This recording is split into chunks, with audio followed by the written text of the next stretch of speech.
Hey guys, welcome back. We are doing a movie reaction. This is another short movie. And full disclosure, this is a friend of the family's project. And I've been wanting to watch it for a long time. The time that it was in the theaters near us, I had to work, so I didn't get to go with my dad and family to go and see it. And so I'm excited because it is now on Amazon Prime and I can watch it. So, full disclosure, it is a friend of the family's, and I would probably like this even if it was just horrible. But it has gotten good reviews. It is on the Wilmington Race Riots back in the 1800s. I forget exactly which year. And this is based on real events. It's called The Red Cape. And the basic premise is that the Black community in Wilmington at that time was very prominent, a lot of leadership roles, prosperous, all that. And some folks didn't take kindly to that the Black community was doing well. And they decided to basically coup the situation, for a lack of a better way of putting it. It is on a reduced rate on Amazon Prime for Black History Month. So if it is still February while you are watching this, you can get it at a discount. I will have the link in the description. I don't know how long it'll be on Amazon Prime, but I'll have the link down in the description. And I will admit that apparently the whole crowd is ready to watch. It's going to be a little weird watching it. One, because of the politics of it and everything, but also because of the attempted coup that we just recently had. So, a little bit of hitting close to home, for lack of a better way of putting it. I think that's it for the. Well, wait. I will also say that it is 39 minutes long. It was released back in 2016, and they call it a coup. It was 1898. So, with that, let's check it out. I like the fact that they did it in black and white because it matches the time. Also emphasizes black and white. Look at those mutton chops. I think that's what those are called when the sideburns come all the way down into the beard. I think it's mutton chops. Actually, for that time period, it's probably a different name. The coloreds have no business in politics. Our forefathers. So I will go ahead and say I hopefully my face won't show it. I cringe every time I hear the N word or Negro or colored or anything like that. That being said, my elementary years, young childhood elementary years were here in North Carolina, and I remember even in my small town, people using the word colored, and that was I don't remember when my earliest memory is, either late 70s, early 80s. They were still using that word. And so, it's probably been about 35 years, give or take, since that time period. That's not that long ago. Uh, and to be honest, we don't have a large black population in our county. And the folks that usually get most of the hate language, the snideness, that kind of stuff, tends to be the Latino community. We have a lot of immigrants from various areas of Central and South America, mostly Mexican in this area, but we also have other Latin countries represented. And so they're the ones that even today, in 2021, that I hear hate comments and snide comments about. Not so much our black community anymore. So, That I'm a lot of opponent. owner and editor of the Daily Record, Alexander Manley. Mulatto, I had no idea for the longest time was a derogatory term. And for those that don't know, mulatto is mixed race, black, white. And I ignorantly referred to my cousins that way until I had learned that it was a derogatory term. So hopefully, as we learn things, we grow and learn not to do those things anymore. But it shows how prevalent language can be sometimes and how ignorant we can be sometimes.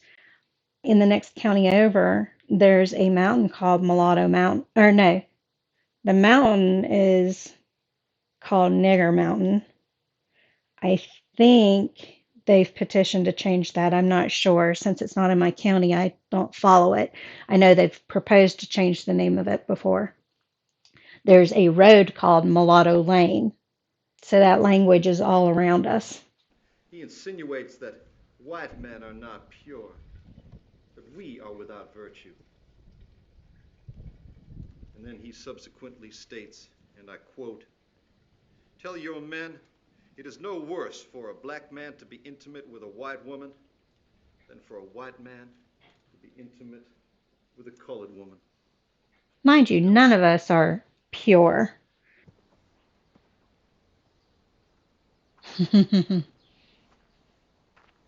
I told you to stay home. No. Is he mute? Content to the rights of man? I'm just happy where I am. Those not wanting to rock the boat and those Well, go on. wanting to speak Get up out of and here. speak out. Snows of Valley Forge, and only Look at how left the high those surface of their pants are country on the when it's in ankles. the They swords might be from tucked in. Bethel. Is this the crowds?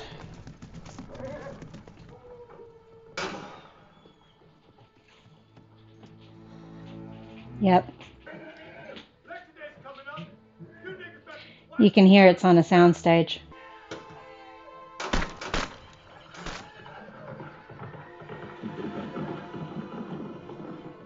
I would have thought guns would have been louder than that. To contend to the rights of man, Reverend.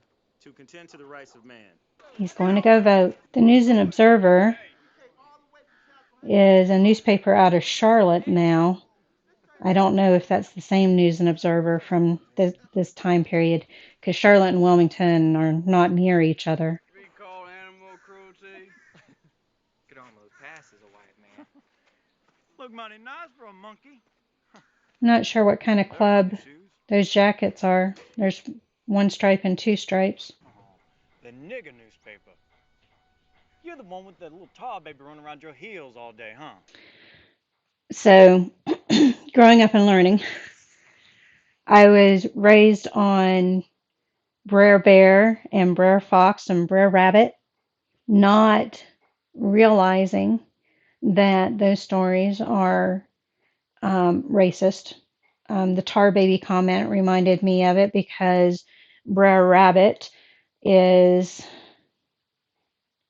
it's been a long time since I've heard the stories, but hiding from Brer Fox, and he hides in a briar patch and says something about throwing a tar baby into the briar patch or something like that.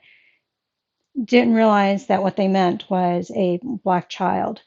There's also another book we were raised on, and there's a specific word, and I mentioned this in another reaction that I did, and I can't remember the name, the term for this, but there is a word that describes African American collections like Little Samba, I think it's Samba, and Brer Rabbit, and all that.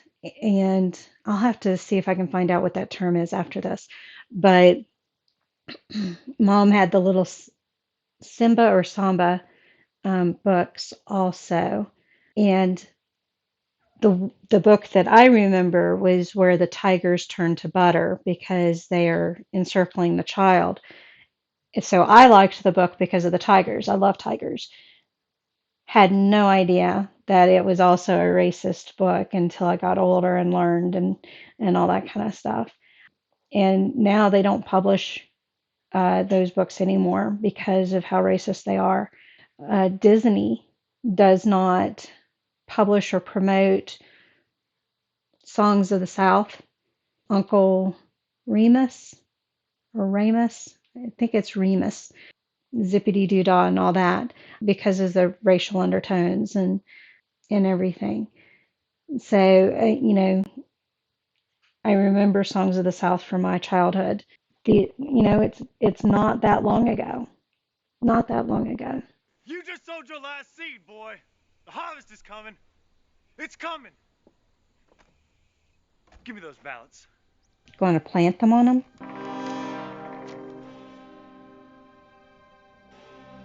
Oh, he caught him. They're going to kill the little boy. Giving of nearly all the employment to the Negro laborers. You can hear the music getting more ominous. Fifth, white men shall replace a large part of the employment heretofore given to the Negro.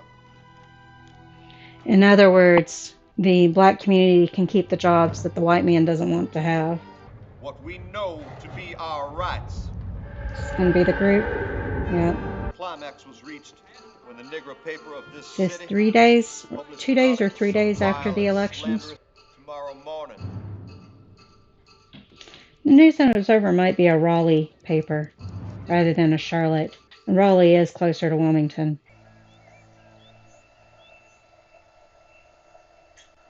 He's going to get startled or shot, one of the two.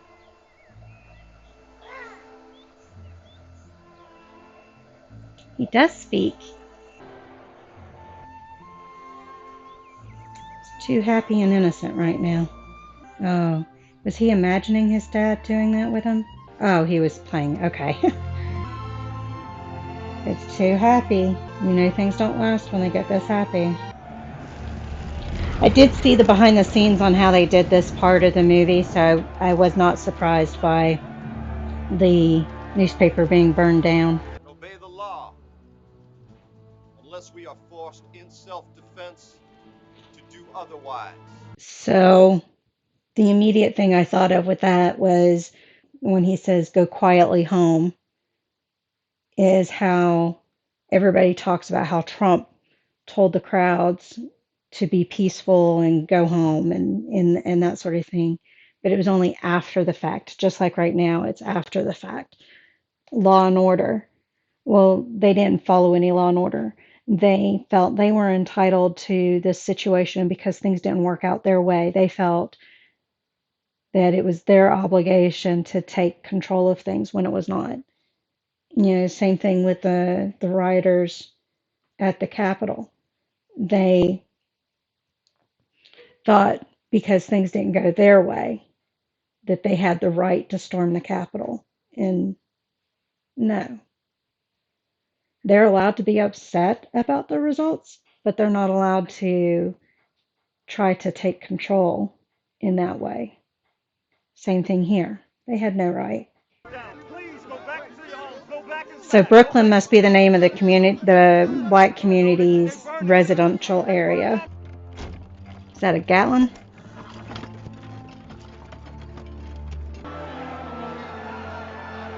I was going to say I'm waiting for them to start shooting. Negroes dead, many wounded. Governor Russell just ordered martial law. The Wilmington infantry's headed that way. He's not going to do what he's supposed to do. He didn't go inside. Is that his son's body? The blanket. Mr. Wardell, the Committee of 25 has elected you Wilmington's new mayor. 25 people. Out of how many? Okay, so I think they did a good job overall with what they had. I can't remember if he did this while he was still in school or immediately after school. But they didn't have a large budget, and trying to get across the scale is going to be hard no matter what. And so they had to use their budget wisely. Supposedly, there was so much blood spilt, and I don't know if this was from the bodies being thrown in Cape Fear, or if it was just from all the blood that was spilt that day. But the reason why it's called the Red Cape is because of so much blood going into the Cape Fear. And I can't talk about it. The little boy who played Willie, Nathaniel Cullors, Cullors, I think he did a great job. I'm guessing he was mute because of his mother's death. They kind of brought him in to for you to attach your emotions to. So I think they did a good job with that, because with a short film, it's hard to get your emotions built or tied to something. So having Willie and his father be the ones to anchor your emotions to, I think was a good job. One of the things I always wonder about is how actors feel about doing these type of roles, both being the ones to be callous and derogatory and crude and whatever else you want to call it, and the ones receiving that. You know, I think of this, I think of American X, I think of Blazing Saddles, which is a comedy about racism. Great movie if you have not seen it. The actor in Blazing Saddles, I forget the character's name, but he's one of the sheriff's goons. He had a hard time saying the N word and that sort of thing to Cleavon Little and the rest of the black cast. And it took them a lot of prodding him along and convincing him that it was okay, that they knew it wasn't him saying it. And if you didn't know, Richard Pryor helped write Blazing Saddles. So, but I imagine it's still hard on actors to be in these controversial roles like that. In you wonder about their psyche and everything as doing it and receiving it. So I'm on IMDb right now. It doesn't look like they released it in November, so they probably released it on the anniversary. It was filmed in Wilmington, which I think that's where he went to school and everything. So, and there's a huge film industry in Wilmington, so that makes sense. No trivia listed. I am wondering about the jackets. So here is an actual picture of the Daily Record that they had burned down and the actual rioters.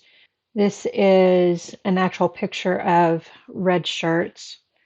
So the jackets aren't exactly the same. The stripes appear to be, you can't see where I'm pointing. There's a single stripe on the collar on this one, but we've got double stripe here, single stripe, double stripe. So rather than it being on the sleeves, it seems to be on the collars and on the button down part. He doesn't have any stripes on his. He also has it on his pocket. This guy has a single stripe on his pocket. So imagine for the film, that's what the jackets seem to represent, are the red shirts. And I thought when they first said red shirt, my initial thought was hillbilly, because you think redneck. You don't really think of Wilmington having rednecks. So I'm not sure. I will have to look up and see what red shirt actually means. These are some of the actual pictures of African American community in Wilmington at that time. It's hard to see. I know you guys are seeing an even smaller picture. These are on Wikipedia. Oh, look at those mutton chops. So this is Mayor Silas. So that's what the guy there at the end that they put the paper telling him to resign. That's who that was Mayor Silas. Silas P. Wright. But that says 1890s. And it was Wendell that the 25 people made mayor after the coup. It's possible they're still giving him the title because you tend to do that. They do that with Pete Buttigieg. They still call him Mayor Pete, even though he's no longer mayor. And so that may be what's going on here. And it's a picture from the 1890s. So even though it's after the coup, he's still the mayor because that was his last highest title. Okay, and this is Waddell, the one that the 25 people voted to be mayor. I wonder how long his reign lasted. Article 1 of the Constitution. I'm guessing this is North Carolina Constitution. Yep. White Government Union Constitution. And this is from the Wilmington Morning Star in 1898. The name of the organization shall be the White Government Union.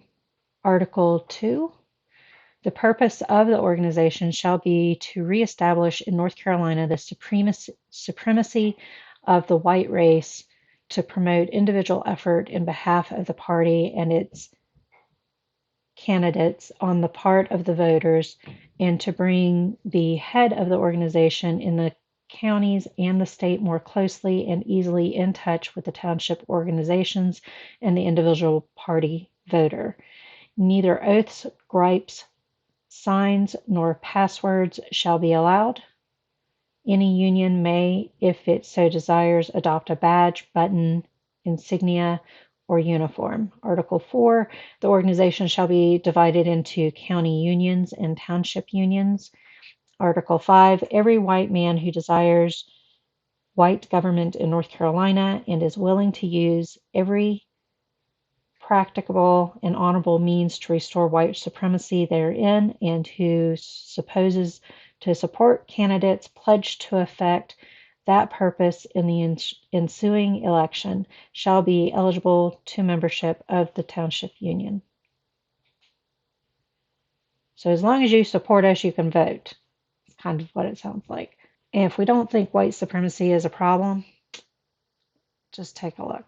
So this is Rebecca Felton, who gave an August 11th, 1898 speech supporting lynching. So this is before the riots. And that's part of the discussion that they're having about the impeachment trial coming up this week is how can Trump be held accountable? And the the folks that feel he is guilty of instigating the Capitol riot is they're counting all of his speech and rhetoric up into the point of that day of January 6th. So, what are you communicating? What are the words that you're using and saying and all that kind of stuff leading up to that point? So she was given a speech saying lynch them, basically, supporting lynching.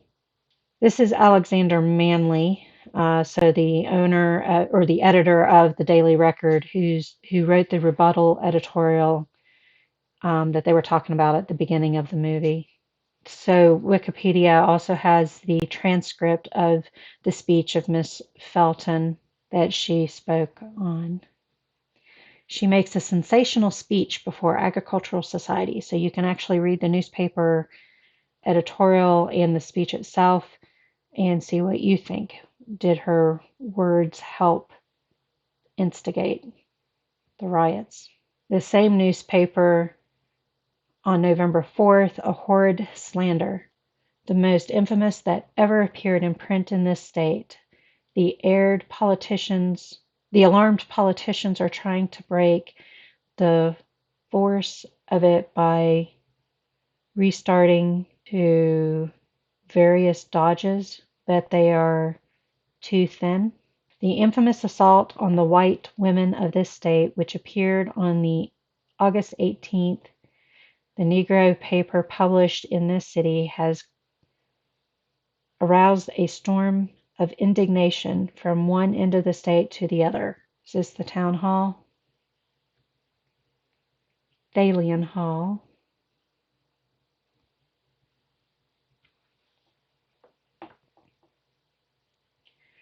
A white man's day, 8 to 10,000 people out. Tillman makes a great speech for democracy. Yesterday was a great day for Fayetteville and all of this Cape Fear country. It was the occasion of the speaking in behalf of the restoration of white rule in North Carolina by Senator Ben Tillman, the liberator of South Carolina. This is from Wake County, which is where Raleigh is. Don't need to decipher this one for you. So on November 2nd, there was a white man's rally, and this was the red shirts again. So if you voted for the black man, it was the devil. So the movie had this part pretty accurate. This is the Wilmington Light Infantry. I don't see the Gatlin on the back of it, but they added the Gatlin in the movie. So, but innocent and unarmed colored men shot down. Hundreds run to the woods. The mob captures the town. White ministers, aiders, and abettors of murder. The governor powerless and the president of the United States silent. God's aid implored. The cries of defenseless anarchy rules. Okay, the red shirts of the southern United States were white supremacist paramilitary terrorist groups that were active in the late 19th century in the last years of and after the end of the Reconstruction era of the United States. Red shirt groups originated in Mississippi in 1875, were politically conservative. Private terror units adopted red shirts to make themselves more visible and threatening to Southern progressives, both whites and freedmen. Similar groups in the Carolinas also adopted red shirts. Among the most prominent red shirts were the supporters of Democratic Party candidate Wade Hampton. During the campaigns for the South Carolina gubernatorial elections of 1876 and 1878. The Red Shirts were one of several paramilitary organizations such as the White League in Louisiana, arising from the continuing efforts of white Democrats to regain political power in the South in the 1870s. These groups acted as the military arm of the Democratic Party.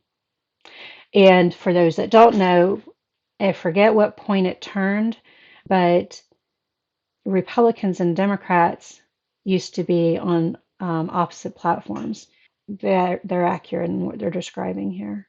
Okay, well, now that we've all had a good cry, thank you for joining me on this reaction to the Red Cape. I hope you checked it out before you watched my review, but if you haven't, the link is in the description below, and I will see you guys on the next one. Bye.